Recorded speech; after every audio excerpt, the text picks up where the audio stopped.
Single dad CEO, Millionaire, rescued a little girl from the hailstorm. She said, "My mom used to tell me about you." The town's annual spring fair had always been a cheerful event. Cotton candy stands, paper lanterns, carousel music humming in the background. That morning, the sky had been clear, the air soft with the scent of blooming dogwoods. Aubrey Bennett, dressed in her raincoat and worn sneakers, led her preschool class through the rows of colorful booths. Her long blonde hair was braided loosely on either side, tucked behind her ears. She held tightly to a clipboard with the children's names and emergency contacts, her eyes constantly scanning the group. Luna, in her favorite pink dress and flower-covered rain boots, clutched a small plastic cup of lemonade and skipped ahead to the puppet show tent. "Stay close, sweetheart," Aubrey called after her, her voice firm but gentle. Then the sky cracked open. It happened in a blink. Thunder roared without warning, and seconds later, ice began falling. Sharp, fast, heavy. The joyful noise of the fair turned to chaos. As parents grabbed their children, vendors scrambled to cover their wares, and teachers shouted names into the rising wind. "Hail! Everyone inside the Civic Center!" someone yelled over a loudspeaker. Aubrey turned in a circle, counting heads. "Cameron, Sophia, Nolan. Where's Luna?" Her chest tightened. "Luna!" The child was nowhere in sight. Aubrey's heart dropped as panic surged through her veins. She pushed through the crowd, calling her daughter's name again and again, her eyes stinging, not from the hail but from fear. A block away, the tinted windows of a sleek black SUV rolled silently down as it pulled to a slow stop near the park's edge. Jackson Wolfe, freshly out of a high-stakes investor meeting at the nearby Civic Center, had planned to take a brief walk before heading back to his office. But now, through the blur of falling ice, something small and pink caught his eye. A little girl. She was curled up beneath a bench at the edge of the path, arms over her head, her knees drawn in. Hailstones the size of marbles bounced off the concrete around her. Her tiny body shook. Jackson didn't think. He shoved his door open, ignoring the pelting ice, and sprinted across the street. The hail pounded his shoulders and back as he dropped to one knee beside her. "Hey," he said, his voice low but clear. "You're okay now." Wide blue eyes peeked up at him. Her lips trembled. "I lost my mommy," she whispered. "It's all right. I've got you." He shrugged off his wool coat and wrapped it around her small frame, lifting her gently into his arms. Her fingers clung to his collar, her face pressed against his shoulder. Once inside the SUV, he turned up the heat and buckled her into the passenger seat, draping a dry blanket over her. She looked at him, cheeks flushed, hair damp against her forehead. Then she said, barely above a whisper, "My mom used to tell me about you." Jackson blinked. "What did you say?" She smiled shyly, a tiny dimple appearing in her left cheek. "She told me stories about a man who was brave and kind. I think it was you." For a moment, Jackson couldn't speak. The storm outside continued its rampage, battering the roof of the car. But inside, something in his chest stirred, something that hadn't moved in a long time. That voice, that face. Something about her felt hauntingly familiar. He glanced again at the girl beside him. What stories had her mother told? And why did he feel like he had heard her voice? Somewhere, once, on a quieter day, in a different life. He didn't know her name. Not yet. But somehow, it felt like she already knew him. The hallway outside the community medical center buzzed with voices, nurses calling names, children crying, parents speaking in hurried tones. Aubrey pushed through the crowd, breath shallow, eyes darting through open doors and corners. "Excuse me," she said to a nurse, her voice tight. "My daughter's missing. Luna Bennett, 5 years old, blonde hair, pink dress. We got separated during the hailstorm." The nurse scanned a clipboard and nodded. "Room 7, straight down the hall, then right. She's safe." Safe. The word nearly brought Aubrey to her knees. She stumbled forward, her feet moving on instinct. When she reached the doorway, she stopped, breath catching in her throat. Through the small glass window, she saw him. Jackson Wolfe. He sat on a small plastic chair, awkwardly hunched forward, gently patting dry the curls of the little girl in front of him. His expensive gray suit jacket was draped over the back of the chair, sleeves damp and wrinkled. His tie was loosened, and his white shirt clung to him in places from the storm. But it wasn't the disheveled look that hit her. It was his face. Gone was the polished, unreadable executive expression. Instead, his eyes were focused, tender. His brow furrowed as he worked, quietly attentive, as if nothing else in the world existed but the child in front of him.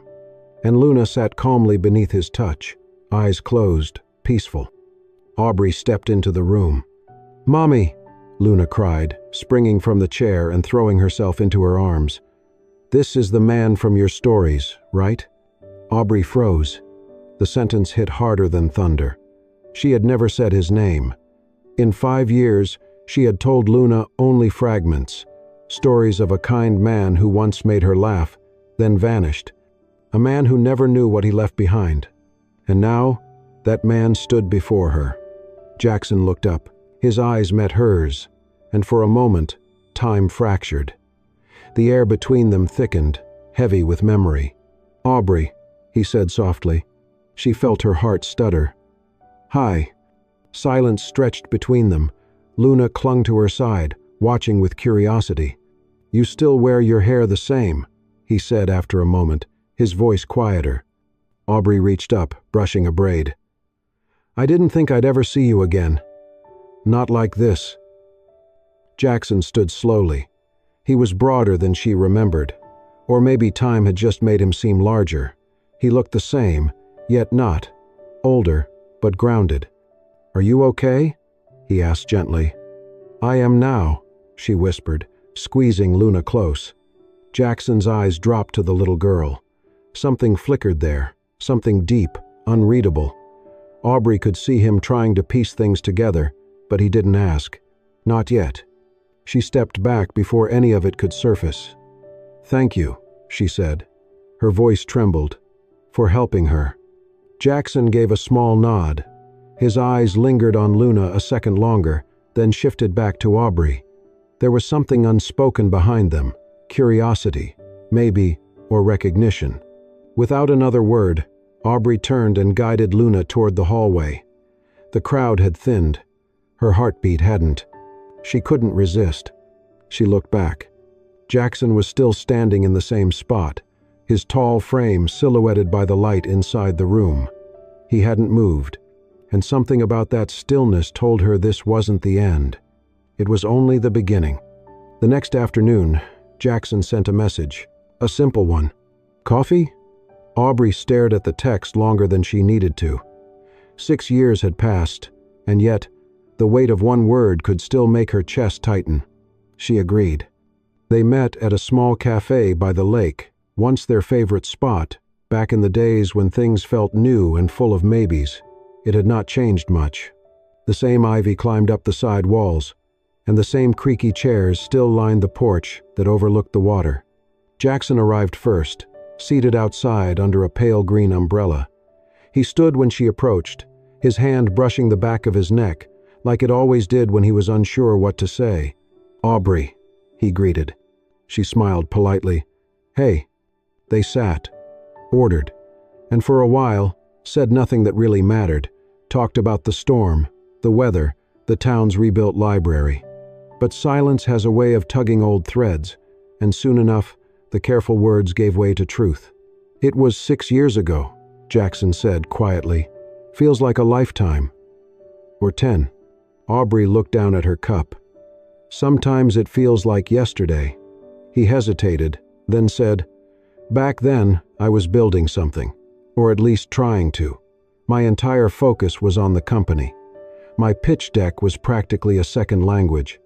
And the investors were circling. New York wanted me." She nodded slowly. "I remember. I told myself I had to go," he continued, "that if I didn't make it happen then, I'd lose everything. But I didn't see what I was already losing." Aubrey was silent for a long time. Then she said softly, "We never really ended, did we?" He shook his head. No, I think I just disappeared. Thought I was doing the right thing.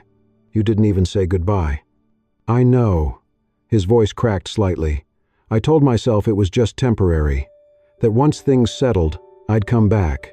But I didn't. I wasn't brave enough." Aubrey looked out toward the lake. The reflection of the sky shimmered on the surface, clouds drifting across like thoughts that never stayed in one place. "You meant something to me, Jackson," she said finally. "But maybe we were never meant to be a story that finished." He looked at her then, really looked. "You were important to me too, Aubrey. I just wasn't man enough to protect that. I thought I had to choose between love and success, and I chose wrong." She said nothing, but her eyes softened. Then he told her what had happened since.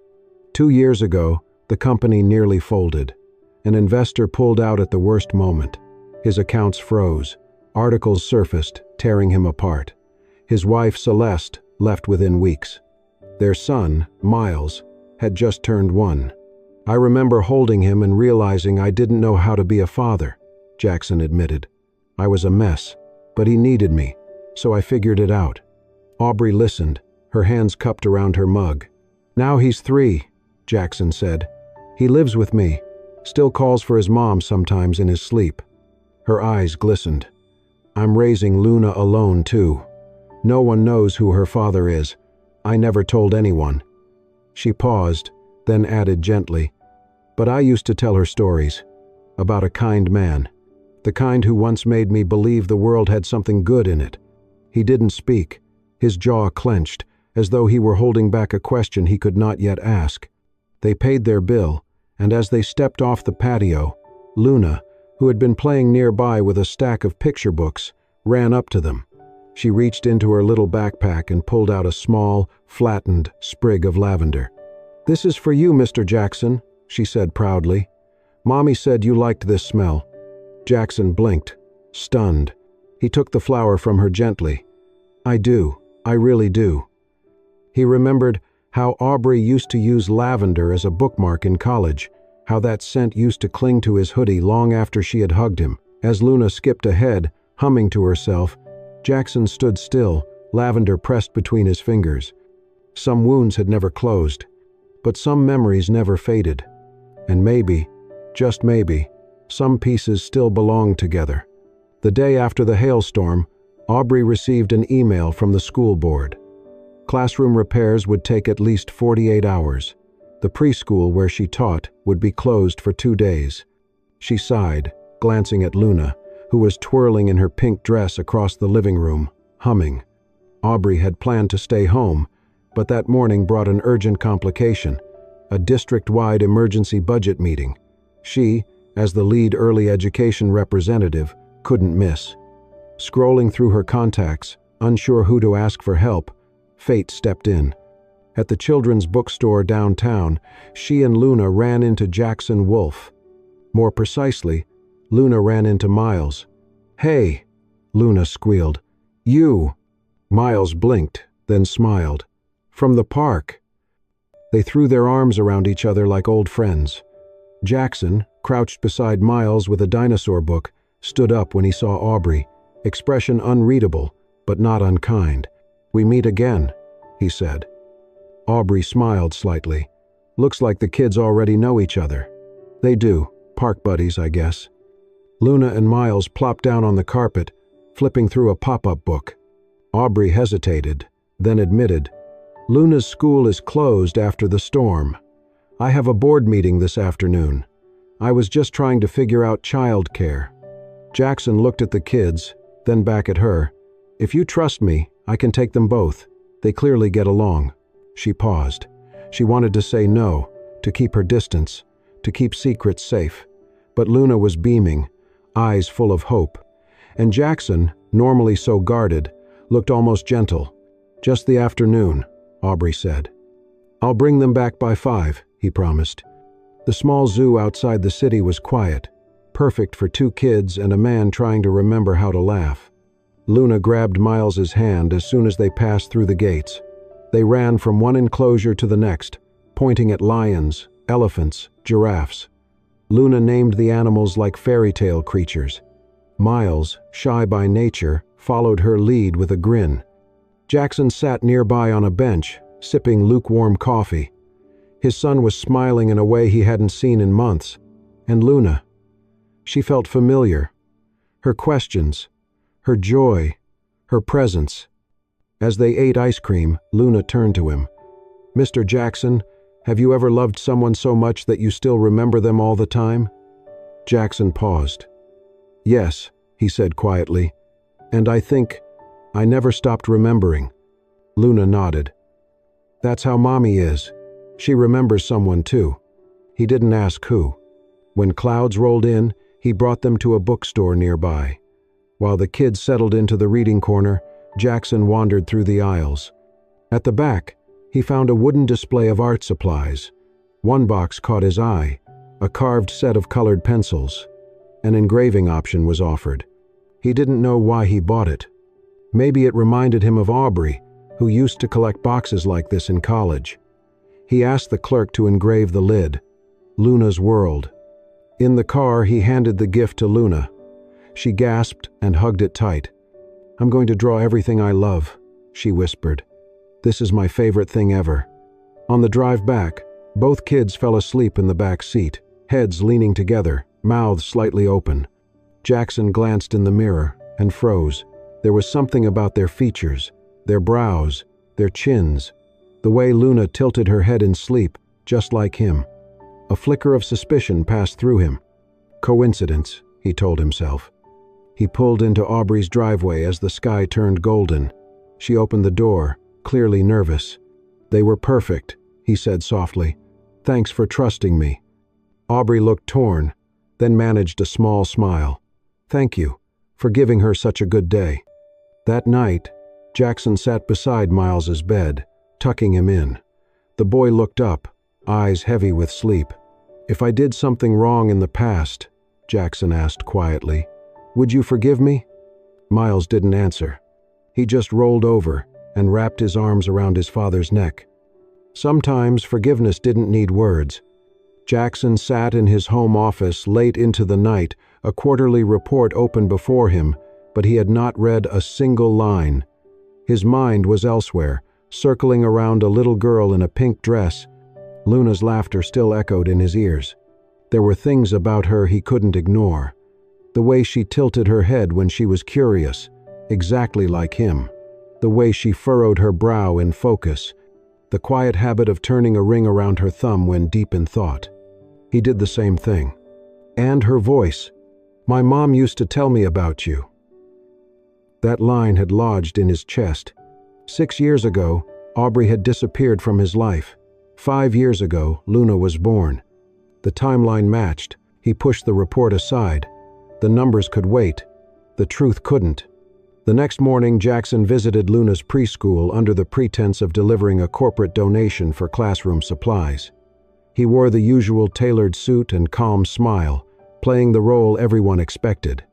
But the moment Luna saw him, she ran into his arms. "Mr. Jackson." He knelt, hugging her close. Over her shoulder, he saw Aubrey frozen in the doorway, her expression unreadable. A nearby teacher chuckled. "You two look alike. Same eyes, same smile. It's uncanny." Jackson saw the panic flicker across Aubrey's face as she quickly redirected the conversation and guided Luna away. But it was too late. Jackson left without a word. An hour later, he stood at Aubrey's doorstep, heart pounding. Leaning against the railing was a small pink bike, carefully painted. On its side, in uneven letters, were the initials, LW. His breath caught in his throat. Luna Wolf. Aubrey opened the door. Surprise turned to something closer to dread. "Is something wrong?" she asked gently. "Yes," Jackson said. "It's about your daughter." She hesitated. Then he pulled something from his coat, a beaded bracelet Luna had dropped the day before. On the heart-shaped charm were 2 tiny letters, J.W. "She said she made this herself," he said. "Who helped her? J.W. That is not random." Aubrey stood motionless, her eyes shimmering. "I counted the years," he continued. "You left 6 years ago. Luna is 5. Did you think I would not notice?" Aubrey's lips parted. Her voice barely made a sound. You were everywhere back then. On every magazine cover. You were about to get married. I was just a page you turned. No, Jackson whispered, voice cracking. You were the chapter I never finished. He stepped closer. Tell me the truth. Is she mine? Aubrey let the tears come. She gave a slow, silent nod. Jackson inhaled sharply. His legs nearly gave way. All this time, he said, barely above a whisper. I had a daughter. I wasn't hiding her to hurt you, Aubrey said. I was protecting her. You were falling apart. I didn't know if you'd even survive it. I thought she'd only make it harder. He gave a soft, bitter laugh. But she's the only thing that would have saved me. He turned away for a moment, gathering himself. Then he faced her again, steadier. I need time, he said. Not to forgive you, but to learn how to be a father to her. He turned, slipping the bracelet into his pocket with shaking fingers. Just as he reached the steps, he heard a small voice behind him. Mr. Jackson. He turned. Luna stood there, clutching her lavender plush bunny. She looked up at him with big, earnest eyes. Don't be sad. Mommy says good people always find their way back to where they belong. His chest ached. He knelt, brushing a strand of hair from her cheek. I promise, he said, voice thick. I'll come back, okay? Luna nodded solemnly and wrapped her arms around his neck. As he walked away, the sunset painted the sky in gold. In his hand was the bracelet his daughter had made, the first piece of her he would carry with him.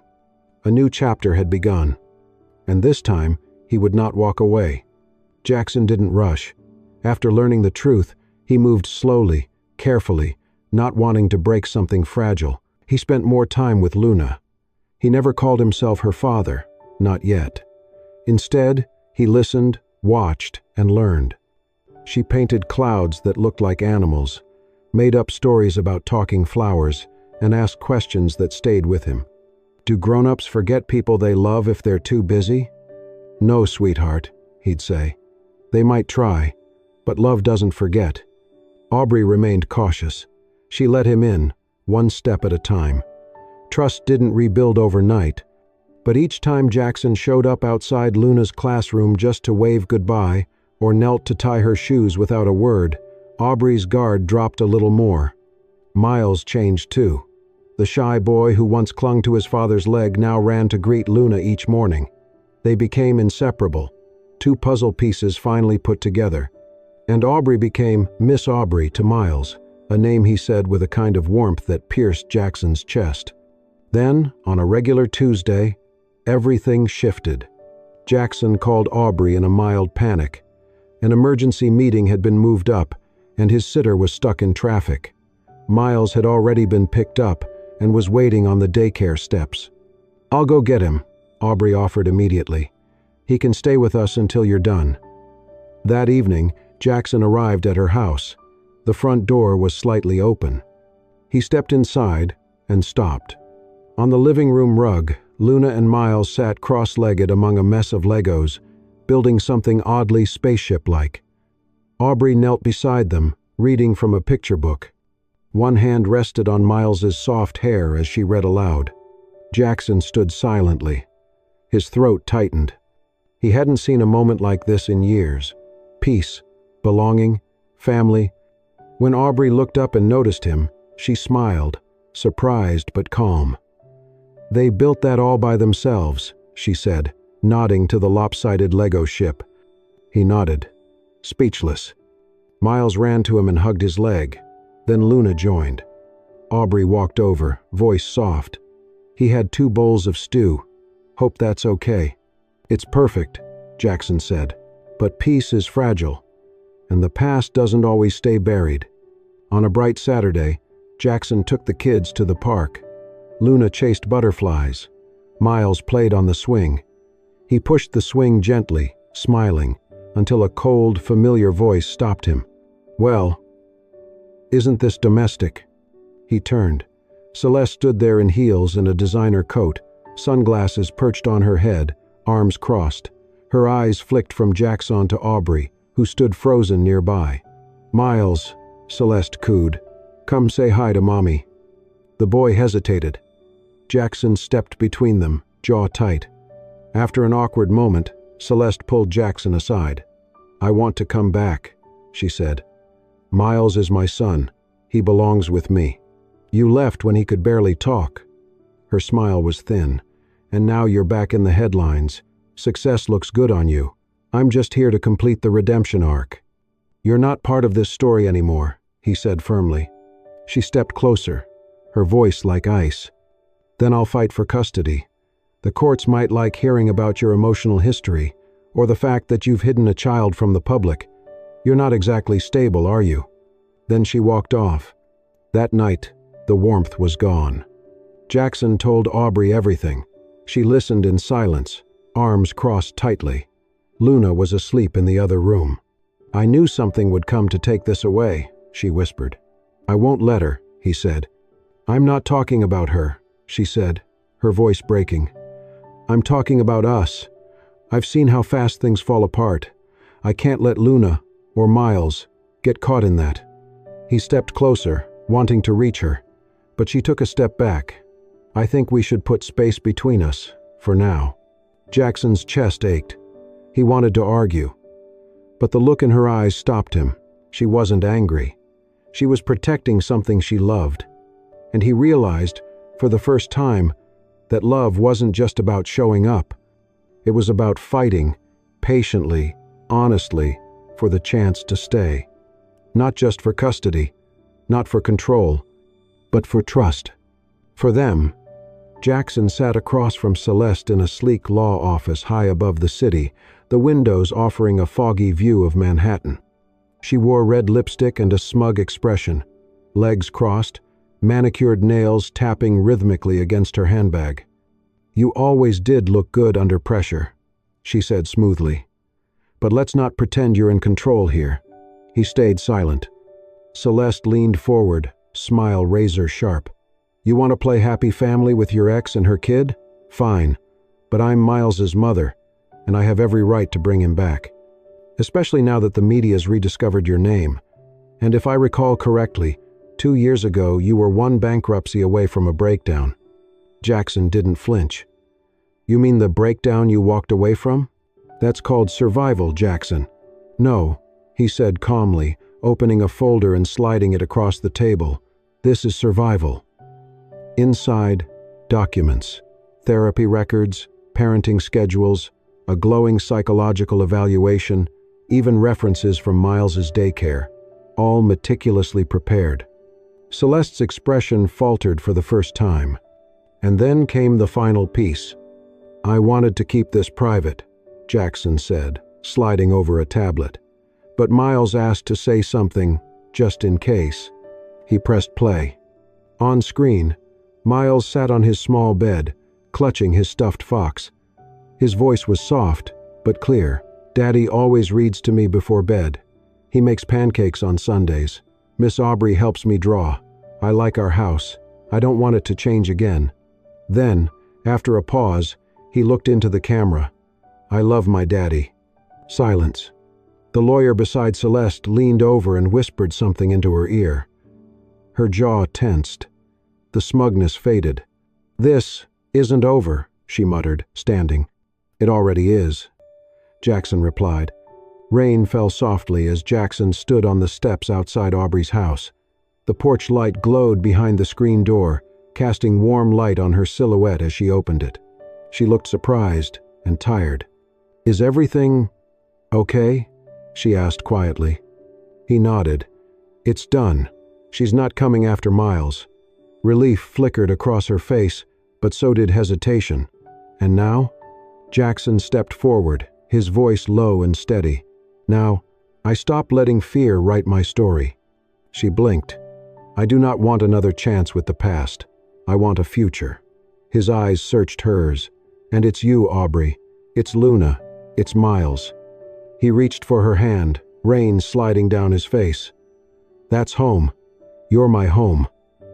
Aubrey stared at him, then stepped into his arms, tears already streaming down her cheeks. She clung to him as if the weight of 6 years had finally lifted. "I was so scared," she whispered. "I didn't want to believe we could have this." "You don't have to believe alone anymore," he whispered back. For the first time, no more secrets, no more distance, just love, raw, real, and finally spoken aloud. Inside the house, Luna and Miles peeked through the window, giggling at the sight of their parents in the rain. And just like that, the four of them were no longer pieces trying to fit. They were a whole. 6 months later, the garden behind their cottage in the Vermont countryside had been transformed into something out of a storybook. Strings of golden lights hung from the white wooden fence, swaying gently in the breeze. Lavender bloomed along the gravel path, its scent drifting in the summer air. Chairs lined both sides of the aisle, filled with the few people who had stood by them through the hardest chapters. At the end of the path, Luna, wearing her favorite pink dress, walked slowly, scattering handfuls of lavender petals from a woven basket. Her curls bounced with each step, her grin as wide as the sun. Just behind her, Miles stood proudly in his tiny suit, both hands clutching a velvet box containing 2 simple gold rings. His face was serious, determined. Today, he was his father's best man. At the altar, Jackson Wolfe stood waiting, dressed in a slate-gray suit that matched the soft sky above. But it was not the suit that made him handsome. It was the way he looked at the woman walking toward him. Aubrey's hair was braided gently down both sides, framing her face with softness. Her dress was simple, no lace or sequins, just flowing white cotton that moved with her like the breeze. Her eyes were full of light, her steps steady as she walked hand in hand with her mother, who once doubted Jackson but now wiped away proud tears. When Aubrey reached him, Jackson took her hands in his voice just above a whisper. "I never believed in second chances," he said, "but you were mine." The ceremony was short, heartfelt. No grand speeches, just vows written in quiet nights, exchanged beneath the open sky. When it was done, when the cheers had faded into music and laughter, Luna tugged at Jackson's sleeve. "Daddy," she said, her voice soft but certain. He knelt beside her, heart already full. "I have a wish," he smiled. "What is it, Princess?" She leaned in close, her breath warm against his cheek. "I wish we'll always be a family, and never go away again." Jackson looked at Aubrey, who was now his wife, his anchor. Her eyes met his, full of love and quiet promise. He pulled Luna into his arms, holding her tight. That wish already came true. As night fell, the garden grew quieter, lit only by the soft glow of lanterns and the laughter of 2 children chasing fireflies. Then came the final moment. Jackson stood between Aubrey and the kids, each of them holding a paper lantern, its base flickering with flame. Together, they released them into the night sky. 4 lights rose, side by side, drifting into the stars. From behind, they looked like a portrait. 2 adults, 2 small silhouettes, all connected by something invisible but unbreakable. And as the lanterns disappeared into the darkness, a voice echoed in the stillness. Some people stop believing in love. Some give up on family. But sometimes, love finds you anyway. In a hailstorm, in the scent of lavender, in the voice of a child who didn't know your name, only your heart. The story didn't end here. It had only just begun. If this story touched your heart, if you felt the warmth of a second chance, the quiet strength of a father's love, or the innocence of a child's wish, don't forget to support us. Subscribe to Soul-Stirring Stories for more emotional journeys just like this. And if this story made you smile, cry, or believe in love again, hit that hype button to let us know. Your support keeps these stories alive. See you in the next one.